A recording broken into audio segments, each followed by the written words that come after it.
The first lie they teach you is that your father will protect you.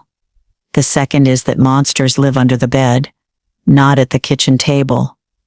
I learned the truth about both on a humid Cincinnati evening when I was 10 years old. I learned it in the cold, silent aftermath of an unspeakable act, when my father, Tyler, the man who was supposed to be my shield and my fortress, stood by and watched as his friends took from me the one thing a little girl owns, that is truly hers, her innocence. And when it was over, he didn't hold me. He didn't call the police. He simply looked at me, his eyes as empty and cold as a winter sky, and said, "Go to your room, Margaret, and we will never speak of this again." In that moment, the world as I knew it shattered. I was not his daughter anymore. I was a secret. My pain was not real. It was a liability. His friends were not criminals. They were his friends, and their desires were more important than my soul. They thought they had silenced me forever that day. They thought they had buried me alive under a mountain of shame and fear. They didn't know that buried things can still grow. They didn't know that the quiet, broken girl, who retreated to her room, was planting the seeds of a reckoning that would take decades to bloom. And when it finally did, it would tear their carefully constructed world down to the studs, leaving them with nothing but the ugly, bitter truth they had spent a lifetime trying to hide. It all started in a house that looked like a dream from the outside, a tidy 2-story brick home in a respectable suburb, with a manicured lawn and a porch swing my mother Nancy had insisted on.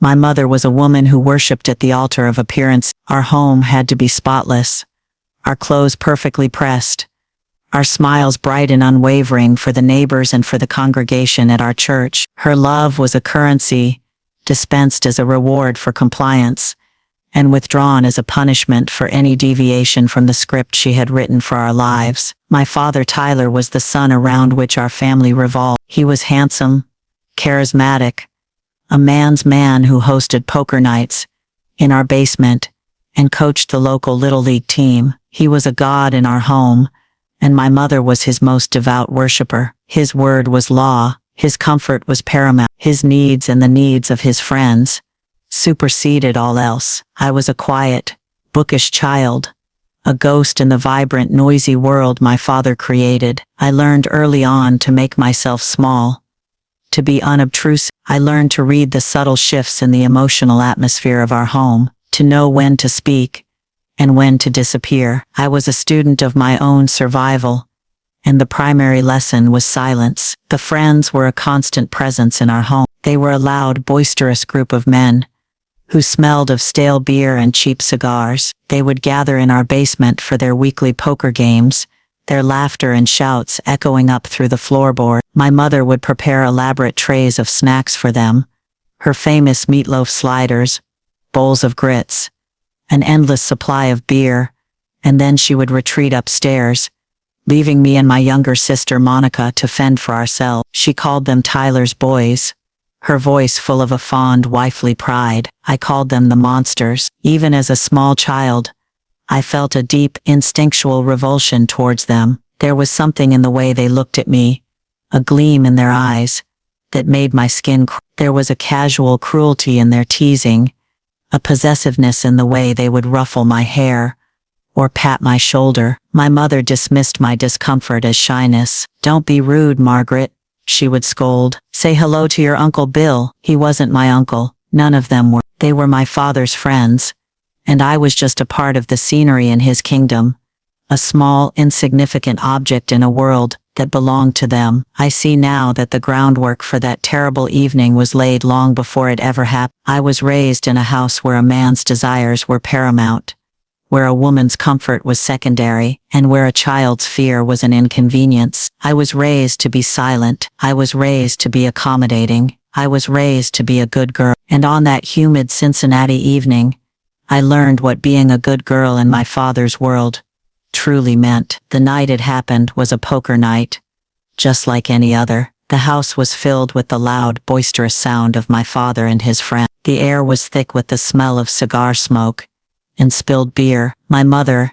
having delivered her requisite trays of food, had retreated to her bedroom with a headache, a common occurrence on poker nights. My younger sister, Monica, was already asleep. I was supposed to be in bed, but I had crept downstairs to get a glass of water. I was tiptoeing through the darkened living room when my father saw me. "Well, look what we have here," he said, his voice a low, slurring drawl. "It's my little Maggie. Come say hi to the boy." The men at the poker table turned to look at me, their faces flushed with alcohol, their eyes holding a strange, hungry gleam that I didn't understand but instinctively feared. I wanted to run, to retreat back to the safety of my room, but my father's voice was a command I had been trained my entire life to obey. I walked slowly into the light of the basement, my small bare feet cold on the linoleum floor. One of his friends, a man named Bill, who always made my skin crawl, patted the empty chair beside him. "Come sit with your Uncle Bill, sweetie," he said, his smile a grotesque caricature of affection. I looked at my father, my eyes pleading for him to intervene, to send me back to bed, to protect me. He just smiled, a lazy, indulgent smile, and gave a small nod. "Go on, Margaret," he said. "Don't be rude." And so the game continued around me, a chaotic whirl of shouted bets and slapped cards, but the energy in the room had shifted. I could feel their eyes on me, a heavy, suffocating weight. Bill's hand was on my knee, his fingers squeezing just a little too tight. He leaned in close, his breath hot and sour on my cheek. "You're a pretty little thing, you know that," he whispered. I froze, my body rigid with a terror so profound, it was paralyzing. I looked again at my father, who was sitting directly across the table. Our eyes met, and in his, I saw not a flicker of concern, not a hint of paternal protection. I saw a cold, detached amusement. He was watching, he was enjoying this. That was the moment I understood. This was not a game that had gone too far. This was the game. I was the prize. The next hour was a blur of unspeakable horror. They took turns. That's the only way I can describe it. They were not men anymore. They were a pack of animals. And my father, my own father, was their silent, approving alpha. I don't remember the specifics of the pain. My mind has mercifully shrouded those details in a thick, protective fog. But I remember the feeling of being an object, a thing to be used and discarded. I remember the sound of their laughter, a terrible guttural sound that will haunt me for the rest of my life. I remember the smell of them, a foul mixture of sweat and beer and stale smoke. I remember staring at a water stain on the ceiling, a brown, amoeba-like shape, and focusing on it with all my might, trying to transport myself to another place, another world, another life. When it was finally over, they were done with me. They went back to their game as if nothing had happened. I was left, a broken, silent heap, in the corner of the room. It was my father who finally spoke to me. He walked over, not to comfort me, not to help me, but to deliver his final damning instruction. He crouched down, his face a cold, impassive mask. "Go to your room, Margaret," he said, his voice a flat, unemotional command, "and we will never speak of this again." I stumbled to my feet, my body a foreign country of pain and shame. I walked up the stairs, each step a monumental effort. I did not look back. I did not need to. I knew what I would see. I would see a monster who wore my father's face, sitting at a table with his friends, shuffling a deck of cards, as if he had not just presided over the ritual sacrifice of his own daughter. I made it to my room and locked the door, my movements stiff and robotic. I crawled into my bed and pulled the covers over my head, creating a small, dark cave of shame and terror. I did not cry. The shock was a dam holding back a flood of tears I knew would drown me if I let them come. I just lay there, my body trembling with the aftershocks of the trauma, the sound of their laughter still echoing in my ears. I don't know how long I lay there, but eventually, the sounds from the basement died down. I heard the front door open and close as the friends left. I heard my father's heavy footsteps on the stairs. He paused outside my door for a long, terrifying moment, and then he continued on to his own room. The silence that followed was the most menacing sound I had ever heard. The next morning, I moved through the house like a ghost. I could not eat. I could not speak. The world had been drained of its color, its sound, its meaning. I was a hollowed out shell, a silent, walking wound. My mother, of course, noticed my silence, but she did not see it as a symptom of trauma. She saw it as an act of defiance. "Margaret, what is wrong with you?" she snapped at the breakfast table.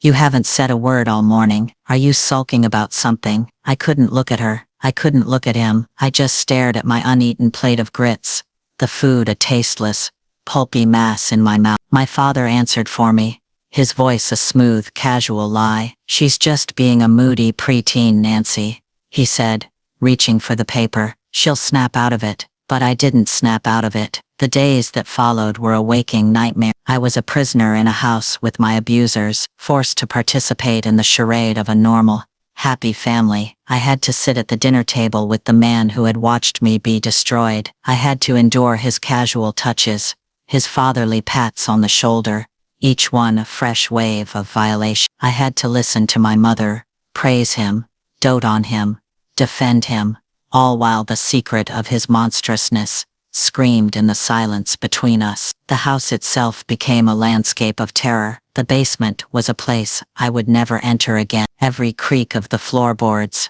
every shadow on the wall was a potential threat. My own bedroom was no longer a sanctuary. It was a crime scene. I started having nightmares, terrible, vivid dreams filled with the faces of those men, the sound of their laughter. I would wake up screaming, my body drenched in a cold sweat. My mother's response was not comfort, but annoyance. "Margaret, you are going to wake the entire house," she would hiss, standing in my doorway. "Whatever is wrong with you, you need to get over it. Get over it." As if what had happened was a childish tantrum, a mood I could simply decide to change. The injustice of it was a constant, burning fire in my gut. I had been the victim of an unspeakable crime, and I was being treated like the perpetrator. I was being punished for my own pain. But beneath the fear and the shame, and the injustice, something else was beginning to take root. It was a cold, hard, diamond-bright resolve. They had tried to break me. They had tried to silence me, but they had failed.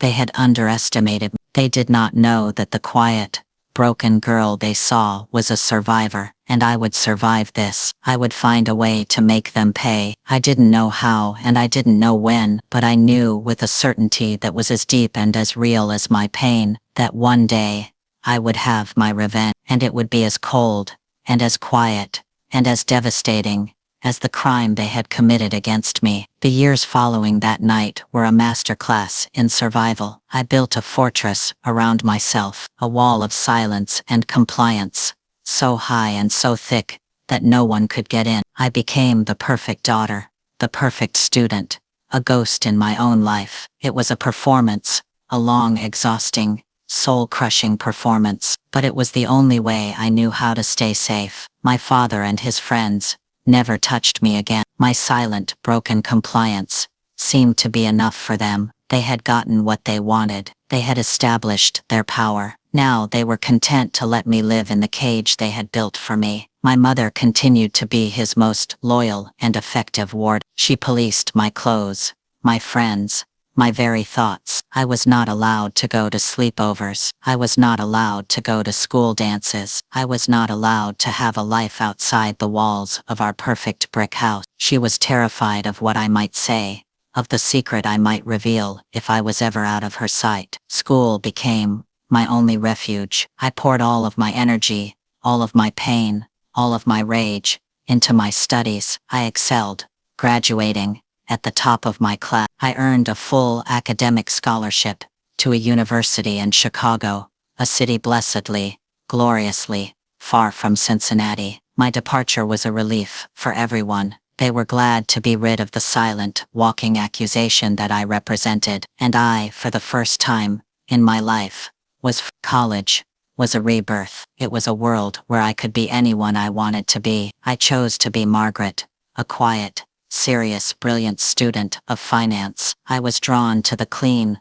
cold logic of numbers. Numbers didn't lie. Spreadsheets didn't have mood. There was a safety in the certainty of a balanced ledger that I had never known in my own home. I made one friend, a girl in my economics class, named Monica. She was loud, and funny, and she saw through my carefully constructed walls to the person hiding inside. She became my lifeline, my confidant, my sister in every way that mattered. After graduation, I took a job at a high-powered investment firm in Chicago. I was good at it. I was ruthless. I had learned in the hardest way possible that the world was not a safe place, that you had to be smarter and tougher and more strategic than your enemies. I poured all of the rage and pain of my childhood into my career. I worked harder than anyone else. I took risks. I made a fortune. I became a woman of power, a woman of means, a woman my parents would not have recognized. My contact with them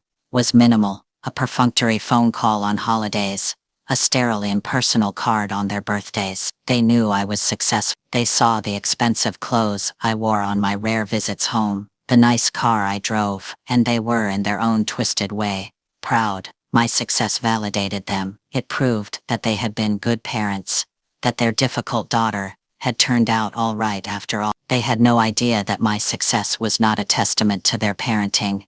It was a testament to my survival of it. They had no idea that every dollar I earned, every asset I acquired, was just another piece of ammunition I was stockpiling for a war I had been planning for 40 years. The catalyst for my revenge came in the form of a phone call. It was my mother, her voice a reedy, panicked whisper. "Margaret," she'd said, "your father is sick. The doctors say it's his heart. It's bad." A part of me, the small broken child, who still lived somewhere deep inside, felt a flicker of something that might have been sadness, but it was quickly extinguished by the cold, hard resolve of the woman I had become. I flew back to Cincinnati, not out of love, but out of a sense of grim, strategic duty. I found my father diminished, a frail, gray-skinned old man, lost in a tangle of hospital tubes. The monster who had haunted my childhood was now just a pathetic, dying animal. My mother was a wreck, her carefully constructed world crumbling around her. She clung to me, her hands trembling, her face a mask of fear and desperation. "What will I do without him, Margaret?" she'd sobbed. "How will I manage?" And in that moment I saw my opening. For 40 years, I had been the victim. Now it was my turn to be the one in control. I took over everything. I spoke to the doctors. I managed the hospital bills. I took charge of their finances. My mother, so lost in her grief and fear, handed everything over to me, without a second thought. She signed a durable power of attorney, giving me complete control over their assets, their home, their very lives. She thought I was her savior, her dutiful daughter, finally stepping up to take care of. She had no idea she was handing the keys to the kingdom to the very person she had spent a lifetime trying to destroy. My father died 2 weeks later. The funeral was a somber, respectable affair, a final performance of the perfect family line. My Uncle Tyler was there, of course, his face a mask of grief, his arm around my mother's shoulder. He looked at me with a new kind of respect, the respect of a man who recognizes power when he sees it. He had no idea that the powerful, successful woman he saw was the same terrified little girl he had violated all those years ago. After the funeral, my mother was completely lost. She was adrift in a sea of grief and financial confusion, and I was her only lifeline. "I can't stay in this big house alone, Margaret," she'd cried.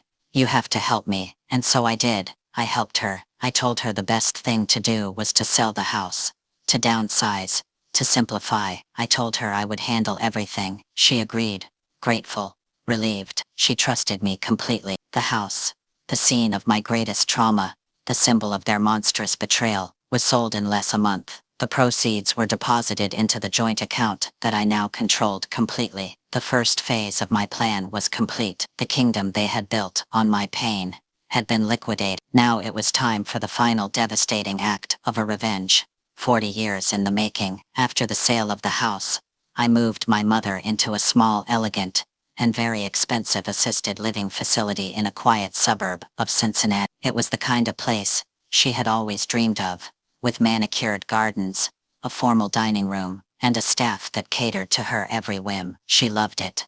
She felt like a queen. She had no idea that her gilded cage was being paid for with her own money, and that the funds were finite. My Uncle Tyler was a frequent visitor. He would come and sit with my mother in the elegant common room, bringing her flowers and chocolates, playing the part of the devoted, caring brother he was, I knew, sniffing around the estate, trying to gauge the extent of his sister's newfound wealth. He saw me as his ally, his partner in managing my mother's affairs. He had no idea I was the architect of his impending doom. I let them live in their fool's paradise for 6 months. I let my mother enjoy her life of leisure. I let my uncle believe that he was on the verge of a significant inheritance. I was patient. I had learned patience in the long, silent years of my childhood. And then, I made my move. I called a meeting. Me, my mother, and my uncle in the private dining room of the assisted living facility. I told them I had finalized my father's estate, and that I had some documents for them to review. My mother was excited.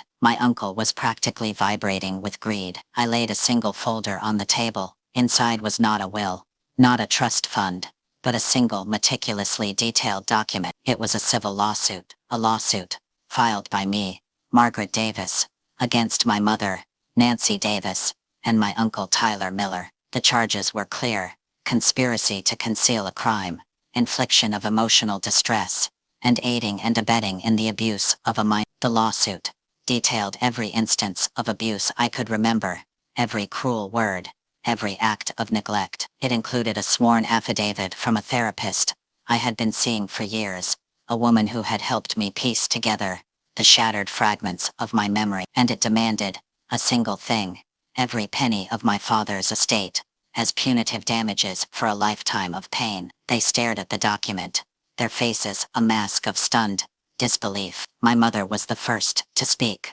her voice a reedy, panicked whisper. "Margaret, what is this? This is a joke, right? You're making it up." "Am I, mother?" I said, my voice as cold and as calm as a frozen lake. "Am I making up the bruises on my sister's arms? Am I making up the sound of her crying behind a locked door? Am I making up the fact that when I came to you for help you told me to do the dish?" My uncle tried to bluster his way through it. "This is slander.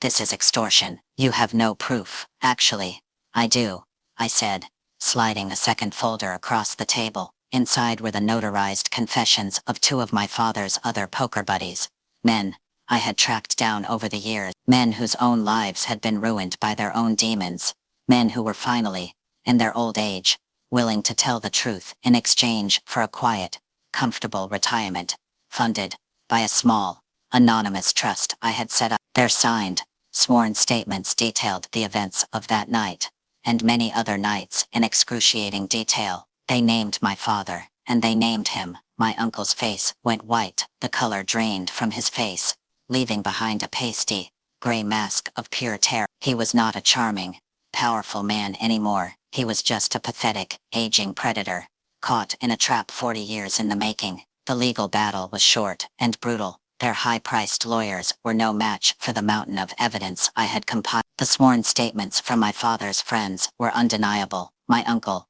faced with the threat of criminal charges, caved completely. He agreed to a settlement that stripped him of everything he owned: his successful business, his large house in the suburbs, his investment portfolio.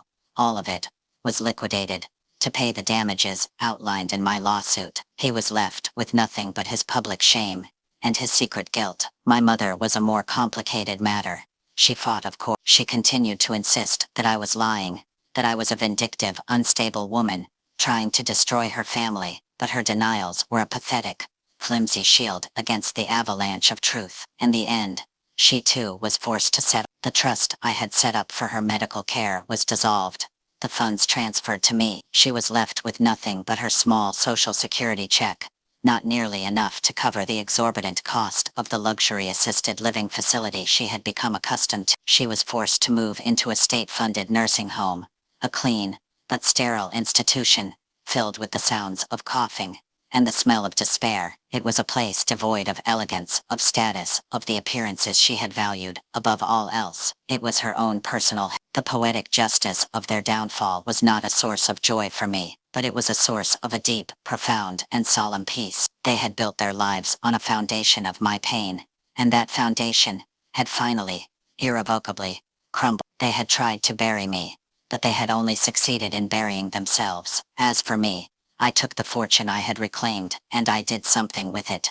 That had mean I established a foundation, a large, well-funded organization, dedicated to providing legal aid, therapeutic services, and safe housing for child survivors of familial abuse. And we named it, The Dishes Can Wait Foundation, a quiet, final rebuke to the words that had defined my childhood. It was my way of turning my pain into a legacy of protection, of ensuring that no other child would ever have to wash away their tears in a kitchen sink while a monster walked free. I sit now in the quiet, sun-drenched living room of my own home. In Chicago, it is a small, peaceful space filled with books and plants and the gentle, comforting presence of my sleeping dog. I am a successful financial analyst, a woman who has built a life of security and independence on her own terms. My life is quiet, but it is a peace-filled quiet, a quiet of my own making. I have found a measure of healing, not in forgetting, but in transforming my past. The scars are still there, of course. They always will be, but they are no longer open, weeping wounds. They are the silvery, weathered lines of a survivor, a testament to a battle fought and won. I have not spoken to my mother or my uncle since the settlement. I have no desire to. They are ghosts from a past I have worked too hard to escape. My mother, I hear, is a bitter, lonely woman, railing against the injustice of her fate to anyone in the nursing home who will listen. My uncle is a broken man, living in a small, rented room, his charm and arrogance long since eroded by his public disgrace. They are living in the prison of their own making, and I have found my freedom. My story is not a happy one. It is a story of profound and unimaginable betrayal, but it is also a story of resilience, of survival, of the quiet, unshakable power that can be found in even the most broken of hearts. It is a testament to the fact that even when the people who are supposed to love you most try to destroy you, you can still choose to live, you can still choose to fight, and you can still choose to win. They thought they had silenced me forever, but they were wrong. My voice is now the voice of the foundation I built, a voice that speaks for the voiceless, a voice that offers hope to the hopeless. They told me to stop making things up and do the dishes. I did, and then I made sure they were the ones who had to clean up the mess for the rest of their lives.